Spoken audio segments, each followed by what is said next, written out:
নাই মোর সুখ দুঃখ নাই রে পিয়াস বুক দুনিয়া দেখুক আজ কেমনে আমি বলে দিয়েছি কোরআনে নাই মোর সুখ দুঃখ নাই রে পিয়াস বুক দুনিয়া দেখুক আজ কেমনে আমি বলে দিয়েছি কোরআনে নাই মোর দিন রাত নাই মোর পাহাড় নাই মোর মা বাপ রে তাই আমি আল্লাহু আহাদ রে মোর বন্ধু মুহাম্মদ রে জোরে বলে আমি আল্লাহ আমার একটা বন্ধু আছে মুহাম্মদ সাল্লাল্লাহু আলাইহি ওয়াসাল্লাম এবার আল্লাহর বান্দা কি জিজ্ঞেস করে বান্দা বলো তো তোমরা বলতে পারো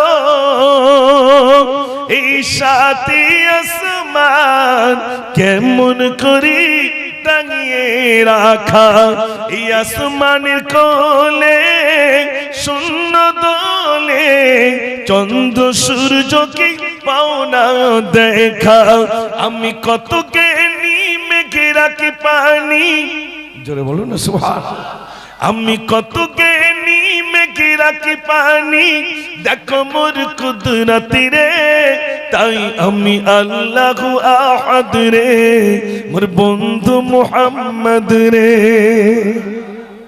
জোরে হবে না সুবহানাল্লাহ আলি দুটি হাত তুলি খোদা তোমারি দারে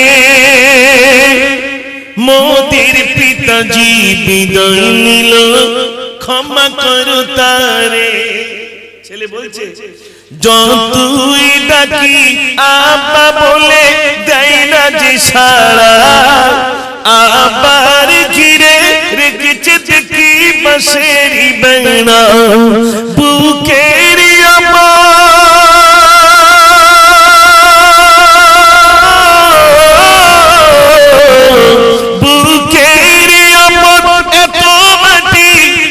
সইবে কেমনে কেঁদে কেঁদে পাগল পারা আমরা তো জনে খালি দুটি হাত তুলি খোদা তোমারি দারে মোদের পিতাজি বিদায় নিল ক্ষমা করো তারে ছেলে যেন বলছে প্রতিবেশী পাশাপাশি সবাই যে হেথায় মোদের পিতাজি আর যাবে না তোমাদের বাসায় আর জুমাদের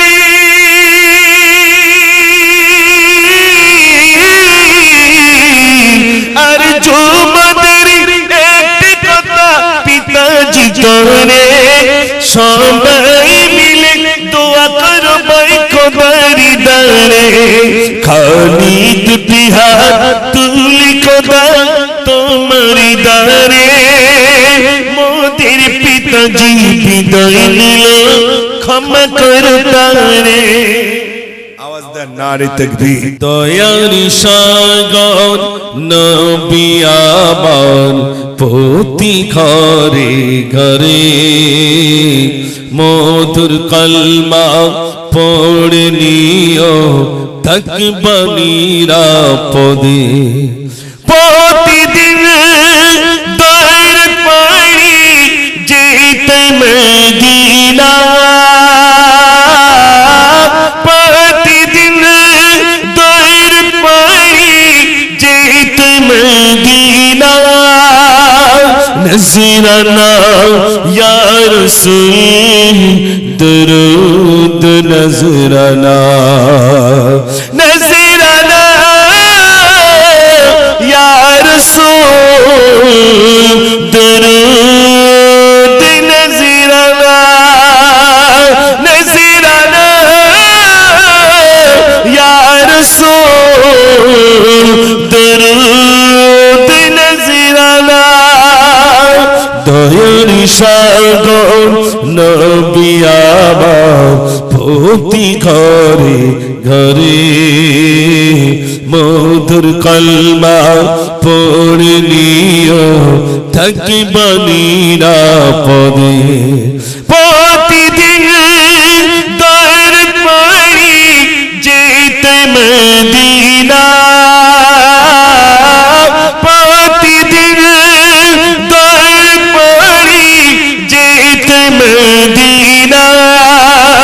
नजराना या रसूल दरूद नजराना नजराना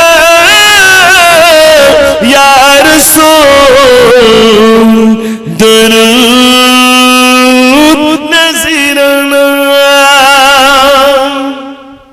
ওই মানালি ভাইরা শোনো এ করুণে ঘটনা বুখারী শরীফে আছে লেখা এ সাহাবারি বর্ণনা এ সাহাবারি বর্ণনা এটা সাহাবা বর্ণনা আছে যুবক সাহাবা নাম কি নামটি ছিল আব্দুল উজ্জা তার ছিল না পিতাজি চাচার কাছে হইল মানুষ ছাড়লো সাদির আম্মাজি ছাড়লো সাদির আম্মাজি চাচার কাছে লালিত পালিত হয়েছিল ছোটবেলায় আব্বা মারা গেছে দুঃখ নেব না খুশি নেব খোদায় গো তুমি দাও না বলে আজ এই দিনেতে রাসূল এলো আর এই দিনে বিদায় নিলে আজ দুঃখ নেব না খুশি নেব খোদায় গো তুমি দাও না বলে আজ এই দিনেতে রাসূল এলো এই দিনে বিদায় নিলে আজ দুঃখ নেব না খুশি নেব খোদায় গো তুমি দাও না বলে নারে তাকবীর আল্লাহ তোমায় আমি ভুলেছি ভুলেছি তোমার ওই ঘর জানি আমি মরিলে আসবে স্বজন সবাই সেদিন গাবে পার আল্লাহ তোমায় আমি ভুলেছি ভুলেছি তোমার ওই ঘর দুনিয়ার মায়া জাল করেছে বাঁধন বেঁধেছে শয়তানি জাল খুলবে কবে বাঁধন আমার এসে গেল মৌতের কাল ভুল পথে কেন আমি হেঁটেছি বিপদের মুখে আমি পড়েছি জানি আমি মরিলে আসবে স্বজন সবাই সেদিন হবে পার আল্লাহ তোমায় আমি ভুলেছি ভুলেছি তোমার ওই ঘর তাকবীর দেন নারে তাকবীর একদিন তোমারি নাম মসজিদে হাবিলান আল্লাহুম্মা সাল্লি আলা সবাই পড়ে মাওলানা মুহাম্মদ ওয়া আলা আলি সাইয়্যিদিনা সাল্লাল্লাহু আলাইহি সাল্লাম আসুন আজকে আমি আপনাদের কাছে কোরআন থেকে কিছু আলোচনা রাখবো কেননা আলহামদুলিল্লাহ আপনারা এই রাতে অনেক কষ্ট করে বসেছেন একেবারে এই কষ্টের আল্লাহ পাক যেন আমাদের কষ্টের বদলা দুনিয়া এবং আখিরাতের উত্তম জাযা খায়ের আল্লাহ যেন আমাদের নসিবে কবুল করেন বলুন আমিন আসুন আমাদের হাফেজ সাহেব এতক্ষণ যাবত মৃত্যু সম্পর্কে বেশ কিছু আলোচনা রাখছিলেন পাশেই কবরস্থান মনে রাখবেন এই কবরে আমাদেরকে একদিন যেতে হবে হবে না হবে না হবে আল্লাহ পাক কোরআন পাকের ভিতরে বলছেন ইয়া আইয়ুহাল্লাযীনা আমানু তাকুল্লাহা হাক্কা তুকাতিহি ওয়া লা তামুতুন্না ইল্লা ওয়া আনতুম মুসলিমুন। আল্লাহ রাব্বুল আলামিন বলেন, হে বিশ্বাসীগণ, আমার বান্দারা তোমরা আমাকে ভয় করো, ভয় করার মতো ভয় করো। তারপরে বলছেন, অতক্ষণ পর্যন্ত মৃত্যুবরণ করো না যতক্ষণ পর্যন্ত প্রকৃত মুসলমান না হতে পারবে, ততক্ষণ পর্যন্ত মৃত্যুবরণ করো না। কথাটা কার কথা? জোরে বলেন। আল্লাহর কথা। আল্লাহ বলছেন অতক্ষণ পর্যন্ত মৃত্যুবরণ করো না যতক্ষণ পর্যন্ত প্রকৃত মুসলমান না হতে পারবে। আমি ভোট দিতে পারবো কখন? যখন নাগরিকত্ব পেতে পারবে, তাই তো নাকি? তখন আমার সেটা দেবে। ইচ্ছা করে এ তো দুনিয়ার মানুষ ডিলিট করলো, আল্লাহ কি এরকম ইচ্ছা করে আমাকে আপনাকে জাহান্নামে দেবে? জোরে বলে। আল্লাহ এরকম নয়। আল্লাহ পাক কে কালো কে সাদা, কে খাটো কে লম্বা, ওগুলো দেখবেন না। আল্লাহ পাক দেখবেন আমার বান্দা কি আমল করে এসেছে। আল্লাহ পাকের দয়া আর করুণা হলে বান্দাকে জান্নাত দিয়ে দেবেন। জোরে বলুন না সুবহানাল্লাহ। আল্লাহ আমাদেরকে কত সুন্দর করে তৈরি করেছে জানেন? শোনেন, আল্লাহ রাব্বুল আলামিন বলেন, আসমান তৈরি করলাম, বললাম কুন ফায়াকুন হয়ে গেল। জমিন তৈরি করলাম, বললাম কুন ফায়াকুন হয়ে যাও, হয়ে গেল। পাহাড় তৈরি করলাম, ওয়াল জিবালা আওতাদা, পাহাড়কে যখন বানালাম তখন বললাম কুন ফায়াকুন হয়ে যাও, হয়ে গেল। যা কিছু তৈরি করেছি শুধু বলেছি কুন ফায়াকুন হয়ে যাও, হয়ে গেল। কিন্তু যখন মানুষ তৈরি করলাম, কুন ফায়াকুন দিয়ে তৈরি করি নাই, বরং আমার কুদরতি হাতে আমি আমার বান্দাদেরকে বানালাম। জোরে বলেন। সবথেকে সুন্দর করে আল্লাহ তৈরি করেছেন। পৃথিবীর সৃষ্টি সেরা করে আল্লাহ পাক আমাদেরকে বানিয়েছেন। এবার বলুন তো, আল্লাহ যা কিছু তৈরি করেছেন, এই যে গাছ গাছালি তরুলতা যা কিছু দেখছেন, সবাই কাকে ডাকে ভাই? একটু জোরে বলে। আল্লাহকে ডাকে। আল্লাহকে ডাকতে চায় না কারা? বলেন বলেন। মানুষ। এরা বড্ড চালাক। মানুষ আল্লাহকে ডাকতে চায় না। এই তো কবরস্থানে মারা গেলে দেখবেন খেজুরি পাতা দেয়, দেয় না ভাই? যদি বলি কেন দেয় ওটা বলতে পারবো না, তবে দেয় এটা সবাই জানে। আজকে কেন দেয় শুনে যাবেন। খেজুরির পাতা কেন দেয় কবরের উপরে, এটা তো শুনে যাবে। আমরা অনেকে জানি না, শুধু বলি লাই খেজুর পাতা। কিন্তু খেজুর পাতার গুণ আছে না? না। জোরে বলে। খেজুর পাতার গুণ রয়েছে। কি গুণ? কে দিয়েছিলেন? যার কারণে আজ আমরা দিই। এই খেজুর পাতার কতটা গুণ আগে শোনেন ভাইরা। মানুষ ইন্তেকাল করলে খেজুরের পাতা, আল্লাহর নবী সাল্লাল্লাহু আলাইহি সাল্লাম তিনি একটি কবরে পায় দিয়ে যাচ্ছেন। তো পায় দিয়ে যাচ্ছেন, পাশেই দেখছেন এরকম একটি কবরস্থান, কবরের ভিতরে আযাব হচ্ছে। রাসূল করিম সাল্লাল্লাহু আলাইহি সাল্লাম সাহাবাদেরকে বললেন, এ আমার সাহাবারা, এটা খেজুর, ওই খেজুর গাছের ডাল নিয়ে এসো।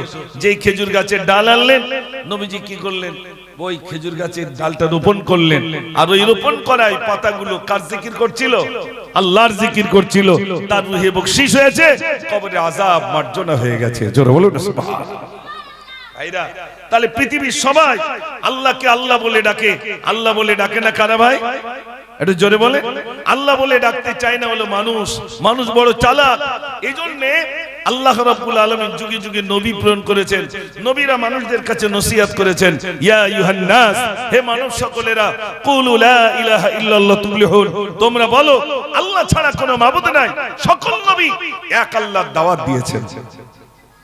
ভাইরা, মানে আদম নবী থেকে নিয়ে পর্যন্ত যত নবী এসেছেন, সকল নবী মানুষের কাছে বলেছেন, ইয়া আইয়ুহান নাস, হে মানব সকলেরা, কুলু লা ইলাহা ইল্লাল্লাহ তুফলিহুন, তোমরা বলো আল্লাহ ছাড়া কোনো মাবুদ নাই। ও সোনার ভাইরা আমার, যত নবী এসেছেন সকল নবী মানুষের কাছে নসিহত করেছেন, এক আল্লাহর দাওয়াত দিয়েছেন, এক আল্লাহর দাওয়াত দিয়েছেন। এজন্য আল্লাহ পাক বলেছেন আমাকে ভয় করো। তারপরেই বলেছেন অতক্ষণ পর্যন্ত মৃত্যুবরণ করো না যতক্ষণ পর্যন্ত প্রকৃত মুসলমান না হতে পারবে, ততক্ষণ পর্যন্ত মৃত্যুবরণ করো না। এখানে আমরা যারা আছি সত্য কথা বলুন, আমরা কি প্রকৃত মুসলমান হতে পেরেছি? যারা বলেন প্রকৃত মুসলমান হতে পারেনি ভাই। প্রকৃত মুসলমানের সংজ্ঞা কি? প্রকৃত মুসলমান যিনি হবে তার ভিতরে থাকবে তাকওয়া। কি থাকবে? তাকওয়া, পরেজগারিতা। তার ভিতরে থাকবে আল্লাহর ভয়। আল্লাহর ভয় থাকবে, আমাদের ভিতরে আল্লাহর ভয় নেই। এই দেখেন না, ছোট্ট একটা ওয়াকিয়া বললে বুঝবেন। হযরত ওমর ফারুক রাদিয়াল্লাহু তাআলা গভীর রজনীতে অলিতে গলিতে ঘোরাফেরা করে। ভাইরা মানে এমন একটা গলির ভিতরে গেলে গিয়ে দেখছেন মা আর মেয়ের ভিতরে কথোপকথন হচ্ছে। মা মেয়েকে বলছে, মেরে গত রাতে কতটা গরুর দুধ হয়েছিল? ছোট্ট মেয়েটি বলছে, মা 10 কেজি দুধ হয়েছিল। যেই বললেন 10 কেজি দুধ হয়েছিল, আজ কতটা হয়েছে? ছোট্ট মেয়েটি বলছে, মা আজ মাত্র 7 কেজি দুধ হয়েছে। মা বলল, তাহলে এক কাজ কর, তাড়াতাড়ি করে দুধে পানি দিয়ে দে। মেয়েটি বলল, মা যদি দুধে পানি দেই কেউ যদি জানতে পারে সর্বনাশ ঘটবে। মা বলল, মেয়ে দুধে পানি দিলে কেউ জানতে পারবে না, তাড়াতাড়ি করে তুই পানি দিয়ে দে। মেয়েটি বলল, মা যদি দুধে পানি দিই দুনিয়ার কেউ যদি না জানতে পারে, আসমানের মালিক, জমিনের মালিক, কুল কায়নাতের মালিক আমার আল্লাহ, তিনি তো দেখতে পাবে। জোরে বলেন, দুধে পানি দিলে দুধে পানি দিলে আল্লাহ দেখতে পাবে। আর হাওয়াসপুরের টিকিট কাউন্টারতে টিকিট কেটে আনলে কে দেখতে পাবে? কেউ কথা বলে না। টিকিট কাটে না, কাটে না, এটা হ্যাঁ না বলে। নালগাজাতে টিকিট কেটে নিয়ে আসছে, চৌমাথাতে কেটে নিয়ে আসছে। কত মুসলমান চালাক, মাছ ধরে যে ইনকাম হয় সেটা হালাল, ঠিক কি না? ওই লোকের বাড়িতে কাজ করে যে টাকা উপার্জন করছেন ওটা হালাল। টোটো চালিয়ে যে টাকা উপার্জন করছেন হালাল। সেই হালাল টাকা নিয়ে মুসলমান কত চালাক, হারাম মাল কিনে নিয়ে আসছে। আর শুধু মিল হচ্ছে এক অক্ষরের জন্য, বাঁধেনি না তো কাজ বেঁধে যাচ্ছে। এ মুসলমান আছে না? না, একটু কথা বলে। এতে কি কম না বেশি? প্রচুর পরিমাণ। খাটবো না, খুঁটবো না, শুধু লটারির টিকিট কাটতে যার মনে মনে করছে যদি বেঁধে যায় না লাগবে, ব্যাস, আর কোনো অসুবিধা নেই, যা। ইস, মুসলমান এই রোগে আক্রান্ত হয়েছে না হয় না? অথচ বলছে চার দোকানে ওরা নামাজ পড়লি কি হবে, আমার ইমানের জোরাজ ভাই। ট্রান্সমিটারে কোনো লাইন নেই, অথচ বলতে কারেন্ট জ্বলে, আমার বাড়ি ফ্রিজ টিজ সব রয়েছে। খবর নিয়ে দেখা যাচ্ছে বাড়ি মিটারই নেই। বুঝতে পারেন, বাড়ি মিটারই নেই, অথচ বলছে আমার বাড়ি ফ্রিজ চলে, এসি চলে, সব চলে। তার মানে ও সোনার ভাইরা, কারেন্ট নেই অথচ বলছে ফ্রিজ চলে, তার মানে ওইটার মতো নামাজ নেই, কালাম নেই, কিচ্ছু নেই, অথচ ঈমান বিরাট পাকা। লোকের সামনে বলে নামাজ পড়ি না, তুই ঈমানের জোর আছে। এরকম লোক আছে না? না, ঈমান বিরাট পাকা। শোনেন, ঈমানওয়ালারা আল্লাহর ভয় তাদের অন্তরে সব চলে যাবে, সব চলে যাবে। যেটাই করতে যাবে বলুন, যদি কোন মানুষের ভিতরে আল্লাহর ভয় আসে।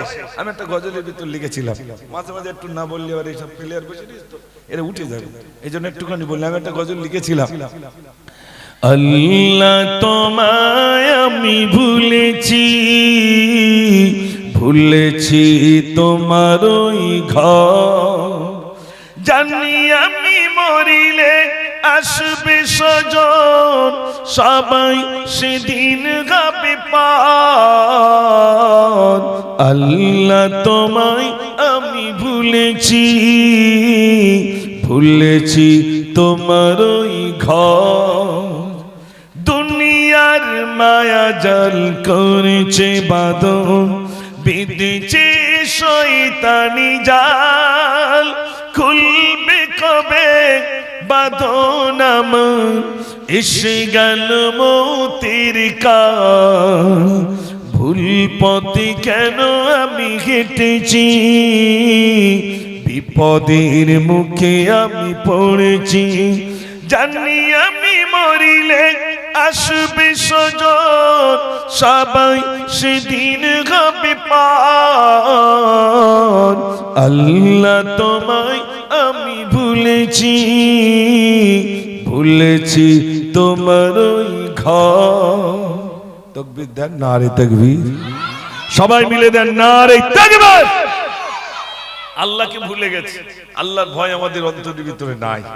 ও সোনার ভাইরা, বিশ্বাস করুন, আল্লাহর ভয় অন্তরের ভিতরে যে মানুষের পয়দা হয়েছে, ওই মানুষটা কি গুনার কাজ করতে পারবে? জোরে বলেন। আচ্ছা বলুন তো, এই খাওয়ার ভিতরে একটা ফরজ আছে, সেটা হলো তাহকিক করে খাওয়া, বুঝে সুঝে খাওয়া। আপনাদের এই পাশে খাল আছে, তাই তো নাকি? খালে মাছ হয়, মাছ হয়। তা ওই মাছগুলো কি মমতা ব্যানার্জি আর মোদি ছাড়ে? একটু কথা বলে। মাছ তার কেউ ছাড়ে না, অথচ জনমের মতো মাছ ধরতেছি, তাই তো নাকি? মাছ ধরে আবার বিক্রি করছি, নিজের খাবার খাচ্ছি আবার বিক্রি করছি। কোনদিন ওর খাদ্য দিতে দেখেছেন মমতা ব্যানার্জির বা মোদির? দেখেছেন যে খালে একটু খাদ্য দিতি? হ্যাঁ না বলেন? তাহলে খাদ্য দেয় না, মাছও ছাড়ে না, তাহলে ওদের খেতে দেয় কি? জোরে বলে।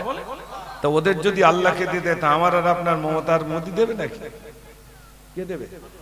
এই বিশ্বাস আছে? এই বিশ্বাস যদি থাকে, তাহলে মেম্বারের কাছে কি শুধু ভাঙাটা ঘর দাও, ভাঙাটা ঘর দাও? আরে মেম্বারের কাছে কটা ঘর রয়েছে? মেম্বারের কাছে কটা ঘর? 50টা, 100টা, 200টা। আর আল্লাহ বলছেন, বান্দা আমার কাছে চা, তোর কি প্রয়োজন? আল্লাহর নবী বলছেন, তোমার জুতোর ফিতে যদি ছিঁড়ে যায়, কার কাছে চাইবে? জোরে বলে। আল্লাহর কাছে চাইবে, দুনিয়ার কারোর কাছে চাইবে না। আল্লাহ বলছেন, আমার ভান্ডারে কোনো ঘাটতি নাই, কোনো কমতি নাই, বান্দা আমার কাছে চাও, আমি আল্লাহ তোমার হাজাত পুরা করে দেব। জোরে বলে। কি দরকার, কি প্রয়োজন, কোনটার প্রয়োজন? কে মিটাতে পারে? আল্লাহ মিটাতে পারে। আল্লাহর কাছে চাও, আল্লাহ সব মিটিয়ে দেবে। বান্দা আমার কাছে চাও, কোনটা প্রয়োজন? বান্দা তোমার কি দরকার বলো, তুমি চাও। আল্লাহ পাক প্রথম আসমানে আসেন, প্রথম আসমানে এসে বান্দাকে জিজ্ঞেস করে, ও বান্দা, রাতের শেষ ভাগে আল্লাহ প্রথম আসমানে এসে বলেন, ও বান্দা কি চাও বলো। সেই সময় আমরা চাবো কি? শুধু মোবাইল ঠেলতেছি, দেখ দিন কি হচ্ছে, শুধু দেখ দেখ কি হচ্ছে। আল্লাহ বলতে, কি হচ্ছে ও দেখিস নে, আমার কাছে চা, তোর কোনটা প্রয়োজন আমার কাছে চাই, রাত্রে চা। আমি আল্লাহ প্রথম আসমানে এসেছি, বল কি দরকার, আমি আল্লাহ দিয়ে দেব।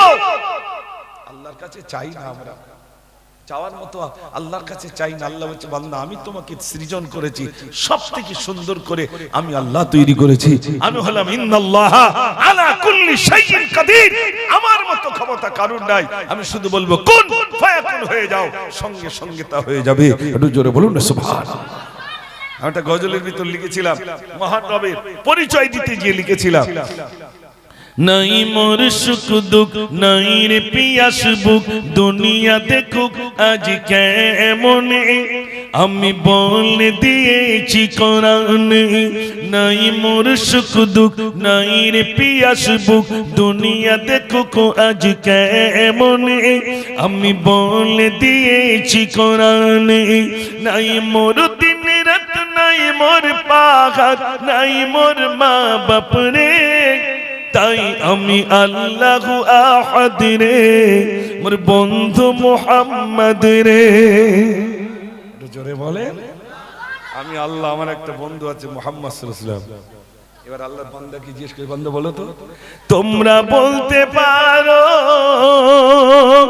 এই সাথে আসমান কেমন করি টাঙিয়ে রাখা, এই আসমানের কোলে শূন্য দোলে, চন্দ্র সূর্যকে পাও না দেখা, আমি কত জ্ঞানী মেঘে রাখি পানি।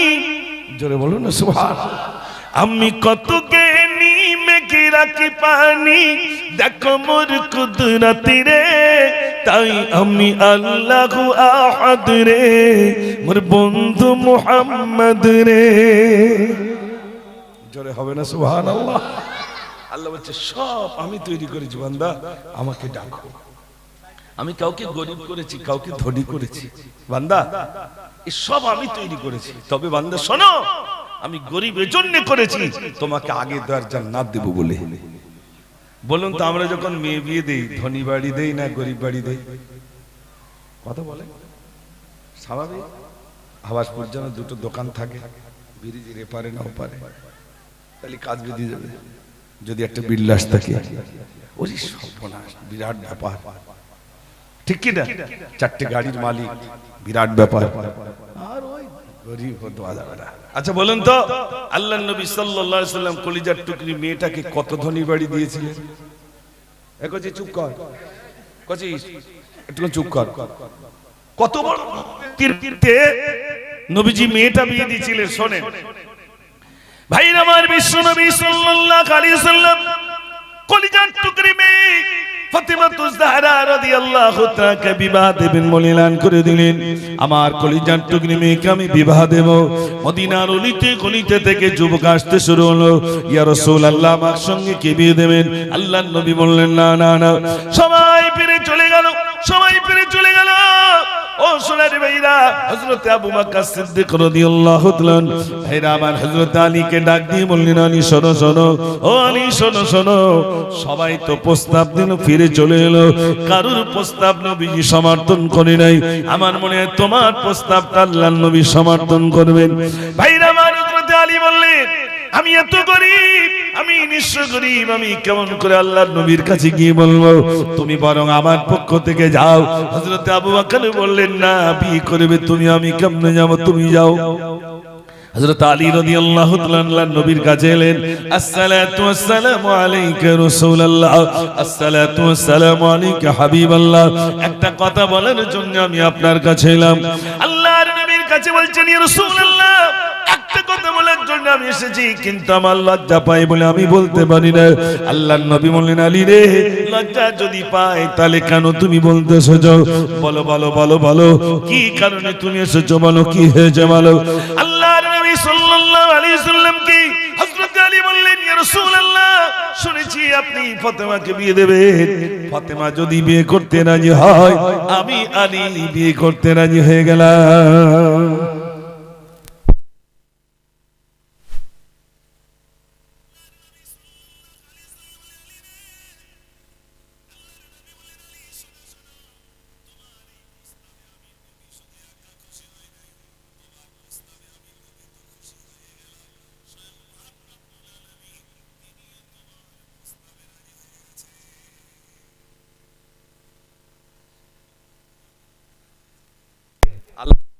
দুজনই রাজি হয়ে গেছে।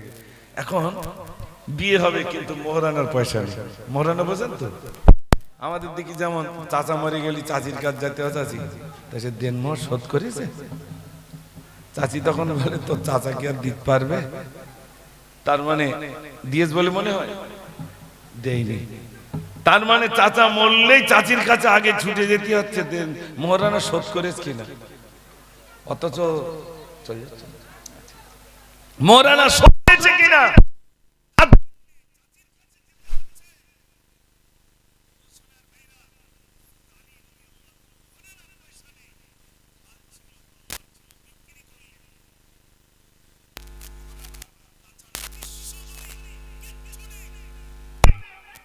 নবীজি নিজের মেয়ের বাড়িতে যাচ্ছেন। শোনেন, আপনার জামার বাড়িতে, আমি মুজাফফর, আমিও যাই জামার বাড়িতে, আপনারও যান।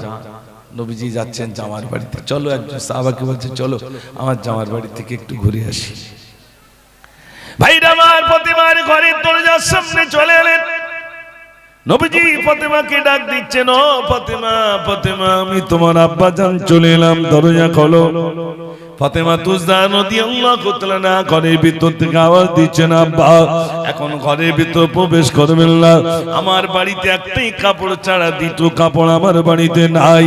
একটাই কাপড় রইল, মাথা যদি ঢেকতে যায় পাটা আমার আলগা হয়ে যাবে, আর পা যদি ঢেকতে যায় মাথা আলগা হয়ে যাবে। এই একটা কাপড় ছাড়া দ্বিতীয় কাপড় আমার বাড়িতে নাই। ফাতেমা তুজহার রাদিয়াল্লাহু তাআলা আল্লাহর নবীকে জি এমন কথা বললেন, নবীজি গায়ে রুমালটা ছুঁড়ে দিলেন। ও ফাতেমা, ও ফাতেমা, এই নাও, এই কাপড়টা তুমি নাও, মাথায় দাও, যে তোমার সঙ্গে একজন সাহাবা রয়েছে।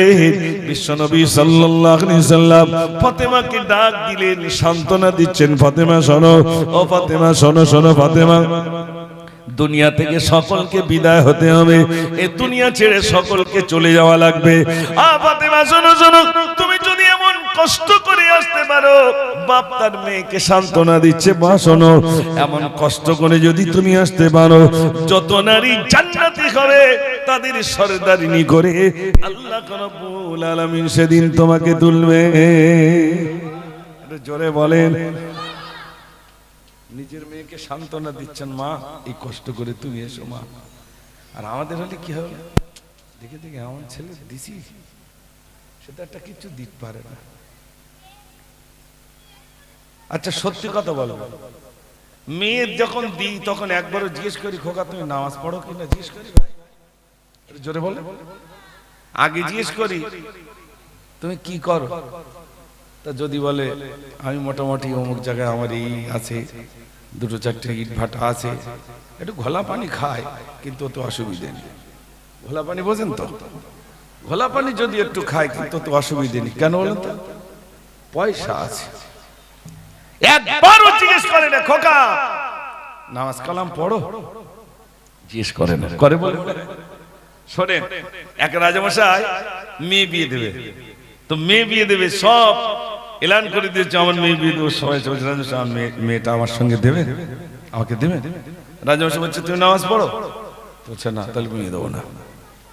তো তখন একজন বলছে আমি যদি নামাজ পড়ি, তো নামাজ পড়লে মেয়ে দেবো, কোনো অসুবিধা নেই, তুমি যদি নামাজি হও আমি মেয়ে দেবো। ও মসজিদে চলে গেছে, আল্লাহু আকবার, নিয়ত করেছে কি বলতো, রাজার মেয়ে বিয়ে করবো। ওর টেনশন হচ্ছে কি রাজার মেয়ে, ও মসজিদে গেছে কিসের জন্য, রাজার মেয়ে বিয়ে করবে। তাই এক বছর ওই নামাজ পড়ছে কেন, রাজা যাতে খুশি হয়। রাজার খুশি করতে যে মসজিদে গেছে, এক বছর পরে রাজার লোক পাঠিয়েছে, যাও সত্যি ছেলেটা ভালো, মেয়ে দেবো ওকে। বাড়িতে লোক পাঠিয়েছে তার কাছে, চলো তুমি যা নামাজ কালাম পড়ছো আর যেভাবে তুমি ব্যবহার করছো, রাজা খুব খুশি হয়েছে, মেয়েটা দেবে। বলে রাজার গিয়ে বলো আমি বিয়ে করবো না। বলছে কেন, বিয়ে করবে বলেই তো মসজিদে আসলে। বলছে শোনো, এই মসজিদের ভিতরে এসে যে তৃপ্তি, যে স্বাদ আমি পেয়েছি, আমার আর বিয়ে করার প্রয়োজন নাই। একটু জোরে বলুন না সুবহানাল্লাহ। কথা বুঝতে পেরেছেন ভাই? আমরা ওইখানে যাইনি বলে তৃপ্তি পাইনি। জিজ্ঞাসা করি না তুমি নামাজ পড়ো কিনা, এ কথা জিজ্ঞাসা করি না ছেলেকে। আর ঠিক মেয়ে যখন দেখতে যায় তখন সব কথা জিজ্ঞেস করার পরে, আর এখন তার জিজ্ঞেস করা হচ্ছে না, 2 টাকার মোবাইলই কমপ্লিট, এই 2000 টাকার মোবাইলই বিয়ে কমপ্লিট হচ্ছে না, হচ্ছে না।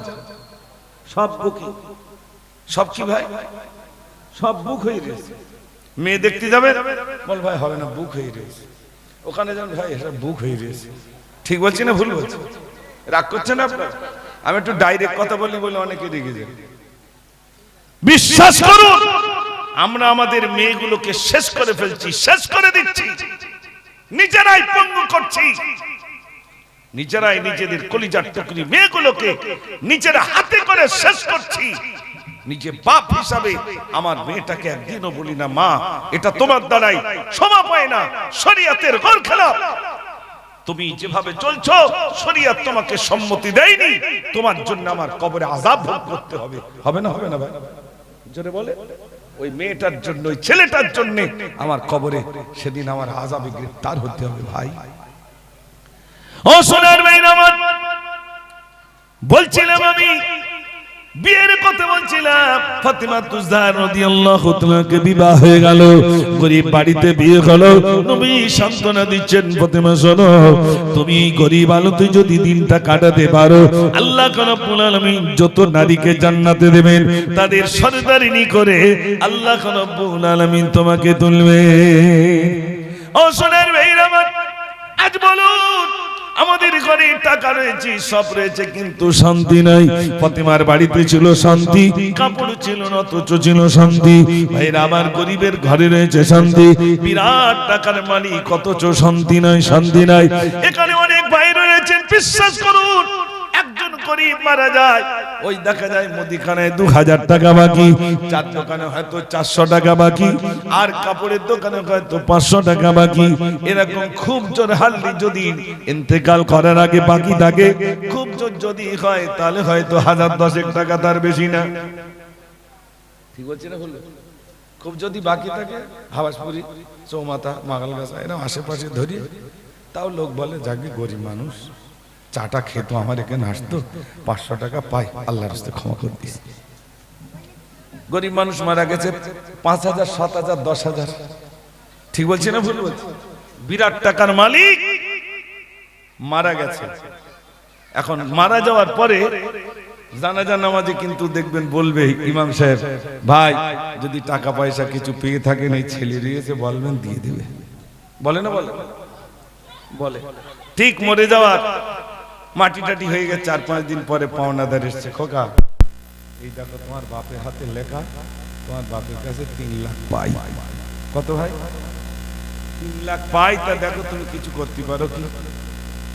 ছেলে তখন বলে ওই কবরে শুয়ে দিয়েছে, ওখানে যাও। আমি বলতে পারবো না, ওখানে যাও, ওখানকে চাও, 3 লাখ আমি দিতে পারবো না। আমার তাই মাথায় মাথা নি ভাই, সারা দিক ঋণ ঋণ, বাপ যা করে গেছে, এখন আমি টেনশন। আরে